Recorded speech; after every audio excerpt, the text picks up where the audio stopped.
Protocol ng Arachnida. Ang unang pagkakataon na lumitaw ang gagamba sa mga screen ko, hindi ito chart pattern, isa itong trading system. 8 maninipis na module ang nakasiksik sa execution stack ng pondo namin na parang mga paa. Mga tagasinghot ng liquidity, tagaputol ng latency, tagasagap ng sentiment, tagagaya ng dark pool. Opisyal, ARACHN, 8 ang tawag dito, isang smart router.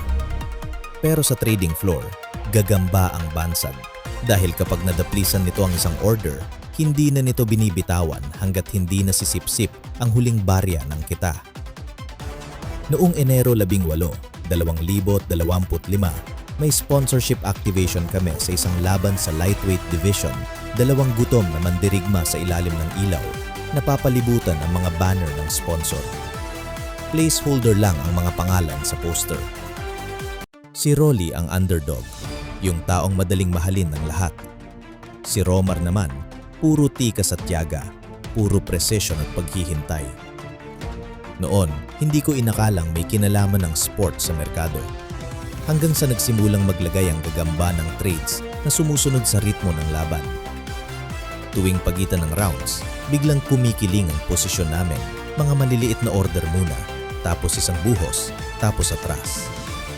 Hindi ito humahabol ng presyo, tinutukso nito ang presyo. Sa tuwing susugod si Rolly at sasablay, pinapalapad ng gagamba ang spreads at binabaliwala ang momentum. Sa tuwing iiwas si Romar at sasalpak ng malinis na counter, hinihigpitan naman ng gagamba at sumasabay sa pagliko. Tinitigan ko ang mga logs at may nakita akong nagpabigat ng tiyan ko. Isang nakatagong tag na nakasingit sa decision stream ng router, lightweight. May nagturo sa model, gamit ang fight footage, ginamit ang mga feint at pagod bilang panukat sa sikolohiya ng crowd. Hindi lang crypto ang tinatrade ng gagamba, tao ang tinatrade nito. Hinuhulaan kung kailan hahabol ang mga tao at kailan sila magpapanik. Nilunuko ang kaba at nagpatuloy hanggang Enero 24, 2026 nang biglang umilaw ang compliance dashboard sa pula at nag-vibrate ang phone ko. Isang mensahe mula sa hindi kilalang numero. TRX ang sinulid, hilahin mo. Binuksan ko ang TRX/USD. Noong petsang yon, umiikot ang Tron sa bandang $0.27.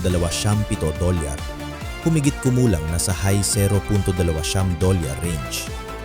Hindi pasabog, hindi pang headline. Yung klaseng tahimik na presyo na pwede mong pagtapunan ng sikreto. At doon ko nakita, isang paulit-ulit na microstructure, maliliit na sipa pataas, maliliit na bagsak, sobrang consistent, parang hinabi. Tinatali ng gagamba ang TRX liquidity sa iba't ibang venue, pinapakitang kalmado ang market habang palihim nitong inaani ang slippage mula sa lahat. Mas malalim pa akong sumilip sa risk controls ng router at natuklasan ko ang totoong pain.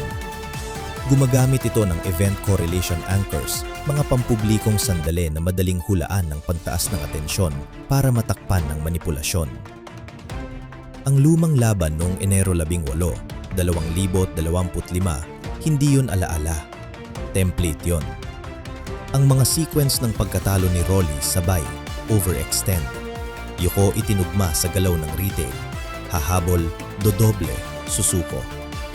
At ang mga sequence ng panalo ni Romar, pasensyosong depensa, pagbabago ng anggulo, malinis na counter, itinugma sa playbook ng gagamba.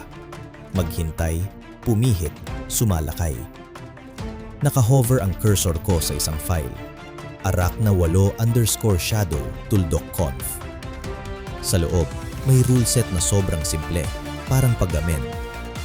Kapag naniniwala ang crowd sa comeback, magbigay ng liquidity, tapos biglang bawiin. Kapag tanggap na ng crowd ang pagkatalo, durugin ang bid, tapos hayaan itong bumawi. Hindi kailangang tama ang gagamba sa direksyon ng TRX. Kailangan lang nitong tamaan kung paano tumutugon ang tao. Ini-report ko ito sa taas. Kinabukasan, hindi gumana ang access badge ko sa turnstile. Pagkalipas ng isang linggo, isang routine audit ang nagbura sa mga tag ng gagamba sa logs. Malinis, parang hindi ito umiral. Pero may kakaibang paraan ng merkado para umalaala. Patuloy na nagpiprint ang TRX/USD ng habing pattern ng ilang araw. Tahimik, matatag, mapanlamang. Parang may gumagapang sa ilalim ng ibabaw, humihila sa mga sinulid na hindi nakikita ng iba. At sa tuwing pinapanood ko ulit ang laban, mas nauunawaan ko kung bakit natalo si Rolly at nanalo si Romar. Si Rolly lumaban sa nasa harap niya, si Romar lumaban sa susunod na mangyayari. Yon ang pinakamagaling na natutunan ng teknolohiya ng gagamba at yun din ang tinatayaan nito sa bawat paghipo sa merkado. Salamat sa panonood.